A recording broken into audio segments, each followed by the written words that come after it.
Hey everyone, welcome back, and this is another really quick video that I wanted to make here, and by really quick, I kind of mean, like, it's gonna take me a while to do it, probably. So yes, and it's a Bleach discussion video, which, it's one of the Bleach discussion videos I've been meaning to make for a while now, because we're in the final arc, and we've been in the final arc for well over a year now, in real time, in terms of chapters being released.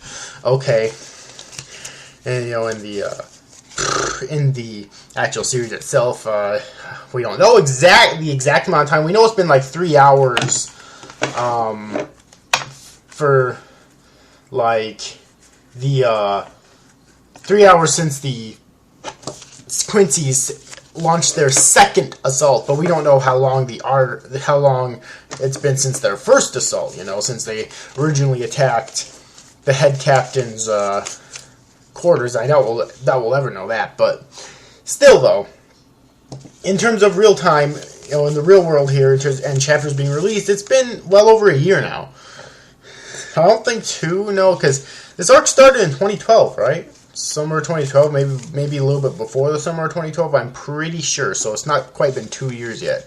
Don't think, but you know, though, it's still been going on for a really long time.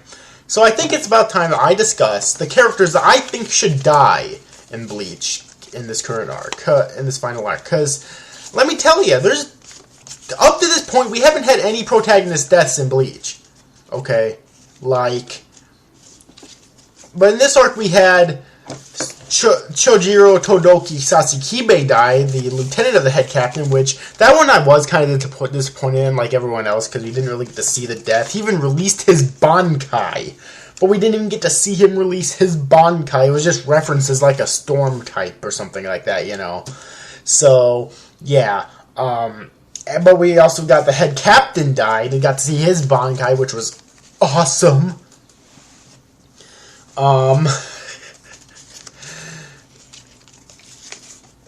You know, which, by the way, people, I mean, I guess I should say this right away, you know, in terms of Bankais, I want everyone's Bankai to be, well, everyone who's captain level, at least, you know, all the current captains, definitely, all of the, you know, captains that aren't captain anymore, which, well, you know, there are some, you know, Yoruichi, which we still have to see her Zanpakuto in general first, then her Shikai, then her Bankai, and there's, you know, there's Urahara, and there's also Love, which is the one I was thinking of before, and I assume, well, I don't think we're going to see test size, but I think he might have one because, like, he was the captain of the Keto Corps, and if becoming a captain's the same with the Keto Corps, then the logic of the series would dictate that he would have one, but I don't think we're going to see his. We haven't seen Tessai in general in such a long-ass fucking time anyways.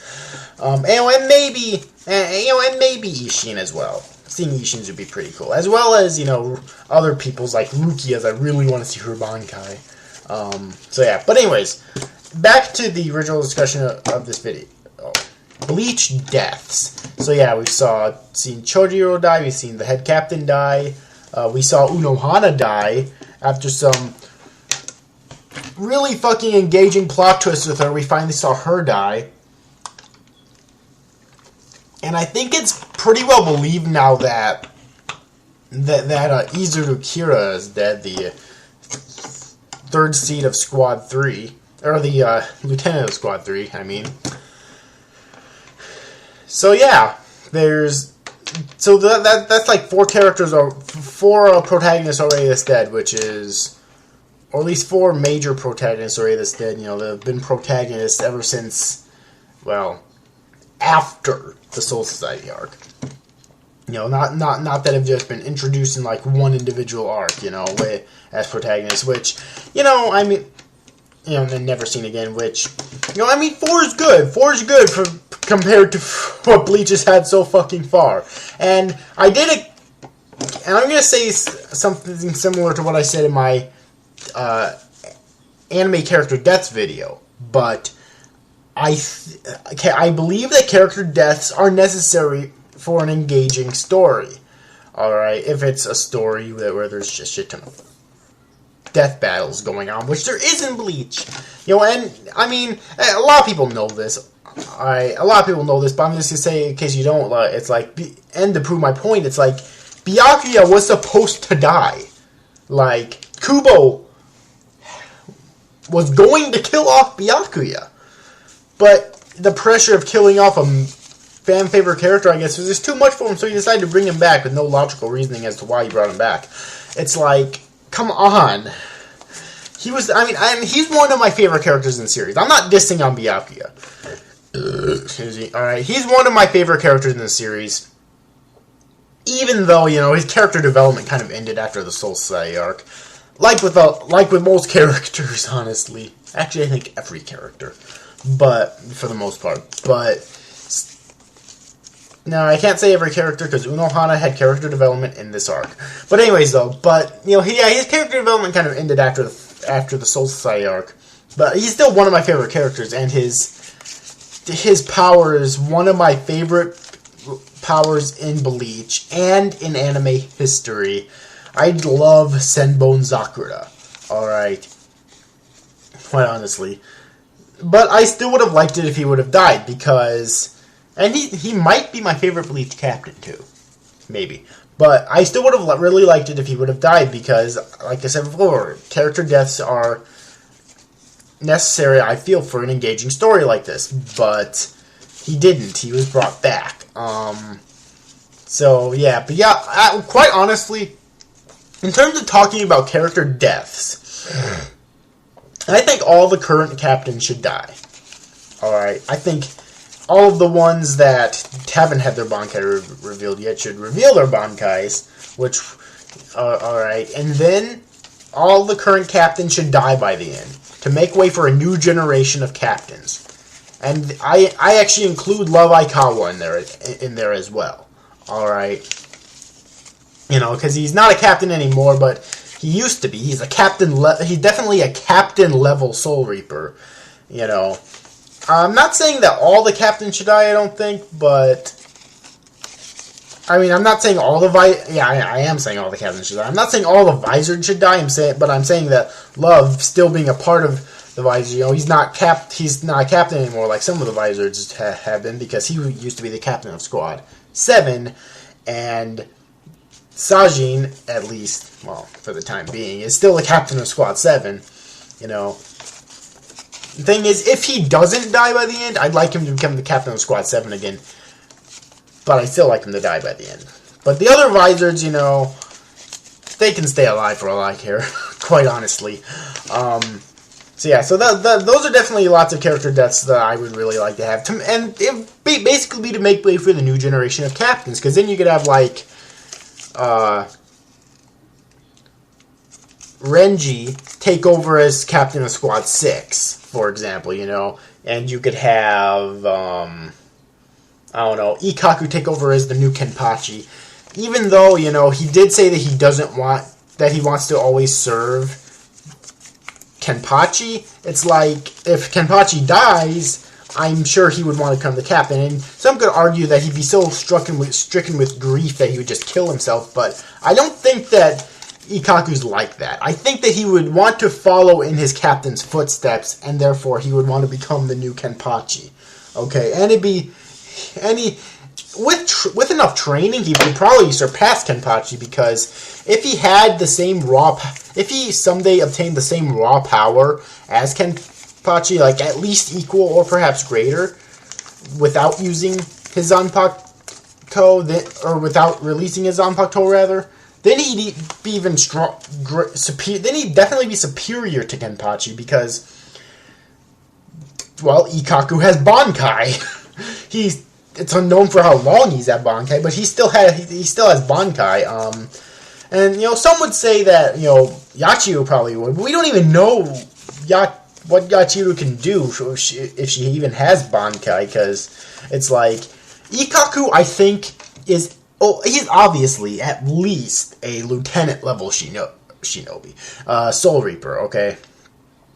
We don't know if he's a captain level Soul Reaper yet, but he probably is. I'm just going to go out on the limb here and say that he's a captain level Soul Reaper, because he might be a third seat, but that's only because Yachiru has the lieutenant position, and if Ikkaku kills Yachiru, Kenpachi will kill Ikkaku.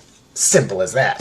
So, but if that was vacant, for some reason, like say Yachiyo died, he would definitely take that position. Like, I mean, really, without a doubt. So that because he definitely has the power enough to do that with. All right. So yeah. So if Kenpachi died, then the next Kenpachi, I believe, would be Ikkaku, and if Jushiro died, which I think Jushiro should die just for the simple fact that he has had a disease for so fucking long in Bleach. He needs to fucking die. Like, yeah, a death god that's sick all the time.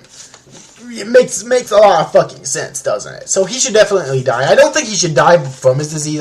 That can be part of it, but I think it may be similar to how Itachi died in Naruto. Now, obviously, it wouldn't be the same, but I think it should be similar, because Itachi, he died, I will still say to this day that Sasuke did not kill Itachi. Itachi did technically die from his disease, but it was his fight with Sasuke that led up to that. Alright, because if he didn't have that disease, there's no way Sasuke would have been able to lead to Itachi's death. Alright. And be a similar thing here, you'd see an epic fight between Jushiro and some other member of the Vandenreich, or maybe Juhan himself, or something like that, And then it'd be a really fucking epic fight, but he'd constantly continue to get weaker from his disease, and eventually that would lead to his death. I think that'd be a really epic way for him to die, quite honestly. And I will always keep saying I want Rukia to get a Bankai. So if Jushiro dies and Rukia gets a Bankai, I think that Rukia will take over as the captain. Provided it depends on how else you can use it yet, of course. I always say, maybe she'll use a similar tactic to the way Ichigo got his Bankai with the Tenkai, or whatever it was called, I forget what it was called. It's not Tenkai Ketchu. I think that's the thing you use in Fake Tail Town arc, that barrier thing, but whatever it was that Ichigo used to get his Bankai in the Soul Society arc and master it within 3 days, that Kisuke created and also used himself. If she used that would actually be really cool if they said that she used that, or something similar to it, up there in the Soul Palace area, because it's not too far off. It's not too far fetched, I don't think, because you remember the water at Kirinjin's section of the Soul Palace was the exact same thing as the one Kisuke had, because Kisuke was up there before and he studied it. So it begs to say, it's reasonable to believe that there could be a similar thing there with that Bankai training thing. All right. So yeah, if Rukia has Bankai by the end of this arc and she has mastered it good enough, and Jushiro dies, I can see Rukia becoming the new captain. All right. If Mayuri dies, because I don't want to see Kisuke die myself. If Mayuri dies, I could probably see Kisuke taking over if he's still alive. And yeah, I'm gonna say if he's still alive, I can see Kisuke taking over. If not, I can see that place being vacant for a while, because I don't know who else could actually take over there. If Toshiro dies, which I doubt he's gonna die, because Kubo has tried to kill Toshiro off so many fucking times. Toshiro has not won a single battle except for 2. He's won a battle against Yukio and Xiaolong Kufeng, alright? I'm counting Yukio in this. That's kind of pathetic, but he still hasn't died. So I doubt he'll die. But if he did happen to die, and Ishin's still alive, I can probably see Ishin taking back over that position again as the squad 10 captain. Or if Rangiku has Bankai, maybe she would take over. All right, this is of course supposing that Ishin died as well. Okay, So yeah, but I don't know. And in terms of Soy Phone, you know, if Soyphone happened to die, and you know, this one's an easy one. If Soyphone happened to die and Yoruichi's still alive, I can see Yoruichi taking back over again. All right, that's a simple one. So yeah. Now, so we already have Unohana that's dead. So I don't know who would be the new Squad 4 captain, though. That's a tough one. And same thing, you know, if Rose happened to die, the Squad 3 captain, I don't know who would take over. So those two are kind of tough. In terms of Squad 5, I think Squad 5's still vacant, isn't it? Yeah, like, Squad 5's still vacant. So I don't know who could take that over right now either. Yeah, that's a tough one too. 6, 7. You know, obviously, if Sajin dies, wait. Did I say this before? I don't know. Well, either way, hold on a sec. God damn it, I'm losing my place here. 8. Okay. If Shunsui dies, because we know we're going to see his Bankai. If Shunsui happens to die, he's another one. I just don't know who would take over as the new well, he's kind of the head captain right now. The Squad 8's vacant, but yeah, I don't know. Because right now I don't know who would take over as captain of Squad 8. If he doesn't die, he might go back to Squad 8. If he does die, you know, both Squad 8 and the head captain's position would be taken over, and I don't know who would take over, who would take up the reins of either one of them. All right, and there's also Kensei, who is the captain, once again the captain of Squad.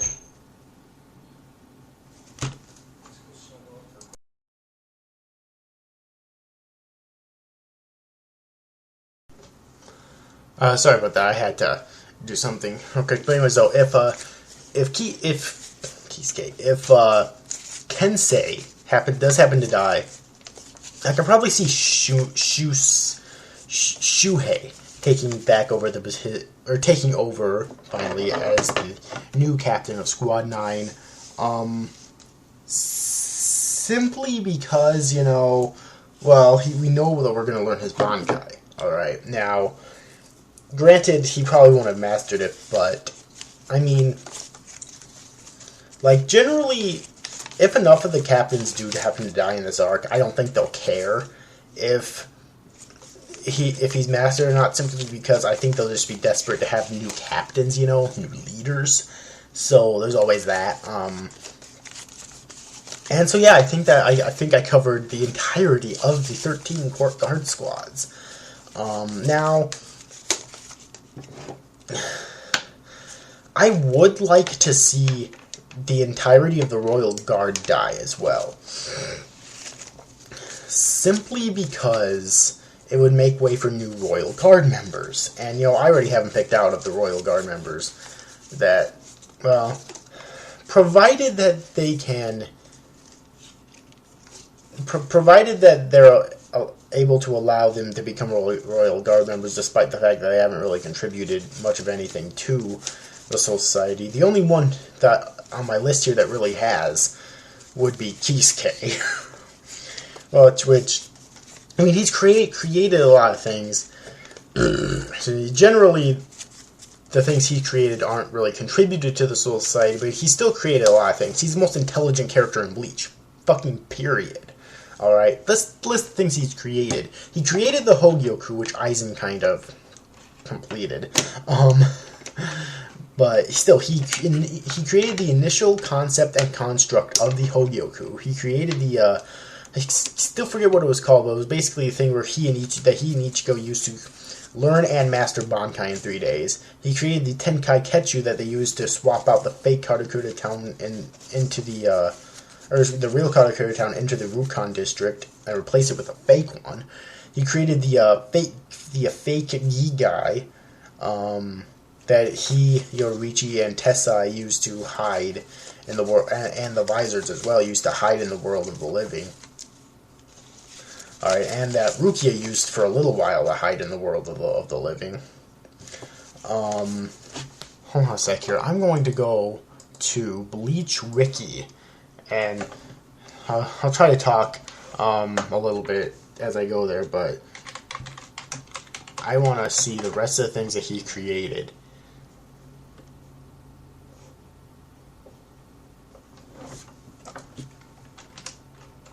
Hold on. Bleach Wiki. You know what's good? I'm gonna stop recording right here, and then I'll come back in the same video. So yeah.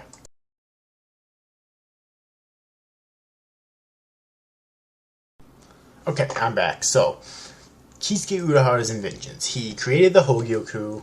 Of course, Aizen made it perfect, but he initially created it. He also created two different Gigais. He created the energy-sucking Gigai, which is an untraceable Gigai, which drains the user's spiritual power instead of restoring it. Actually, three. He also created the portable Gigai, and he also created the human shell Gigai, which is a Gigai created for the purpose of helping hollowified Quincy souls. If a Shinigami enters this Gigai, they become a human Shinigami hybrid, and with the help of a special reishi string, which binds the soul, they can enter the Quincy's inner world and to protect them from the hollow inside. Wow, I don't even remember that one, but it sounds really fucking awesome. He also created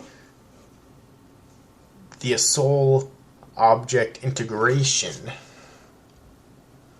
Alright, which is how the Hogyoku was hid inside of Rukia. And he also created the reishi concealing cloak, which could definitely be useful to Soul Reapers. The Ten Shai Entai. What? The Ten Shai. The Ten Shintai. Okay. An artificial. Okay, so I guess that's the thing that Kisuke and Ichigo used for Bankai.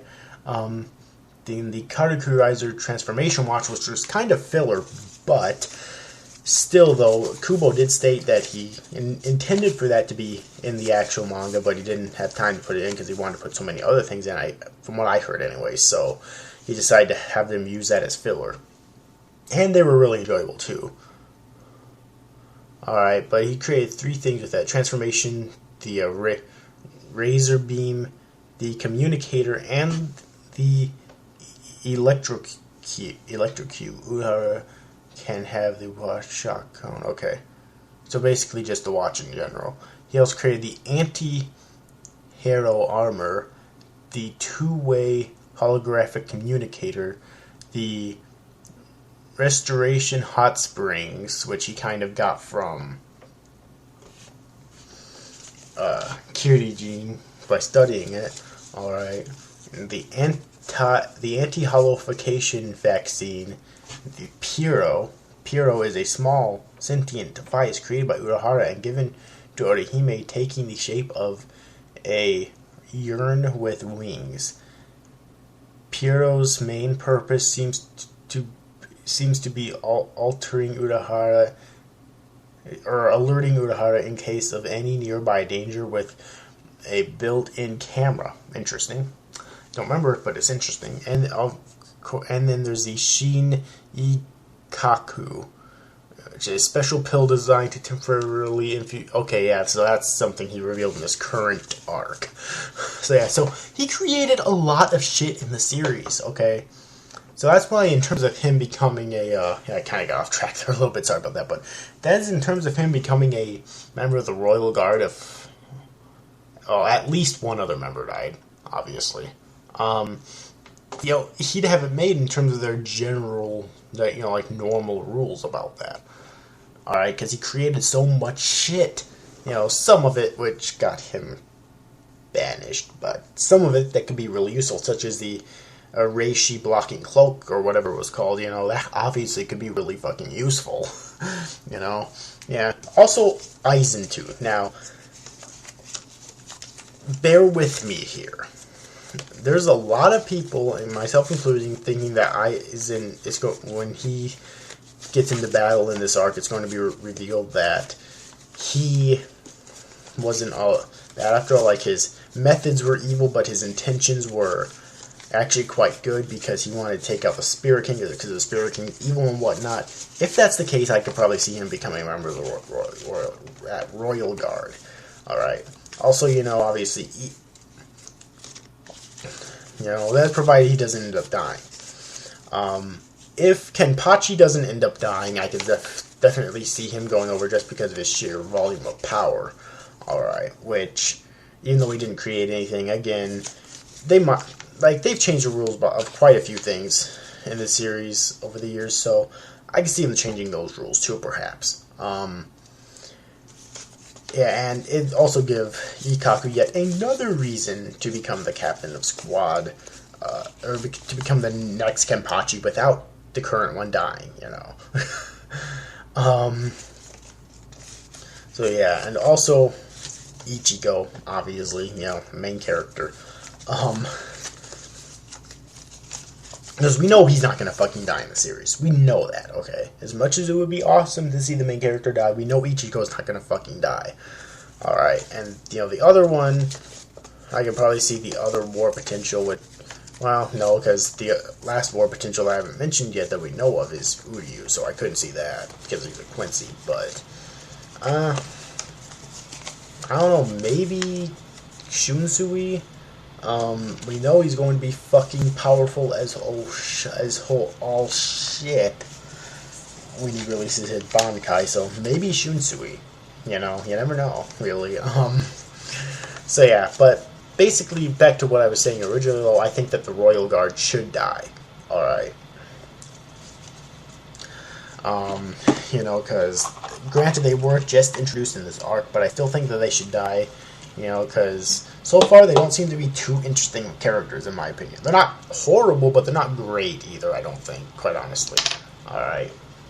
So I do think that the Royal Guard should die, and if they do, I do think that 5 characters that we're familiar with should take over. Alright. Also, I think that the Spirit King himself should die. Maybe someone like Ichigo would take over, in which case there'd be yet another place in the Royal Guard that need to be taken care of, Basically, if all these deaths that I say should happen by the end of the series, then, yeah, there'll be a lot of positions, not only the 13 Core Guard Squads, but also in the Royal Guard to fill in, So, yeah, but anyways, though, because if what me and a lot of other people say is true and the Spirit King's really evil and the final battle is the Spirit King, then he should definitely die, I think. Alright, maybe Ichigo could take over then, Be the final step for Ichigo, becoming so powerful that he's literally becoming the Spirit King, basically the god of the Soul Society. And probably the god of everything else, too, because, you would think that the god of the Soul Society would be the god of everything else in the Bleach universe. Okay, so there's that. But are there any other characters that I think should die? Obviously, all the villains are going to die. Obviously. So that just goes without saying, obviously.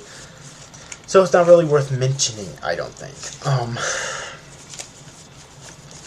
So yeah, so I think that's about it for this video, though.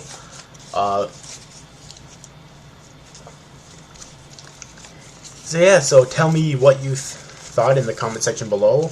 I might make one like this, except for about Naruto afterwards, maybe, if I decide to or not. But yeah, I had a lot of fun making this video. It's been one I've been meaning to make for a while now, but since we're so far in the arc now, I decided to just make it, since we're well into the second invasion, after all. So yeah, anyways, overall, hope you enjoyed this review, or video, guys. See you after, guys. Thanks for watching. Bye-bye.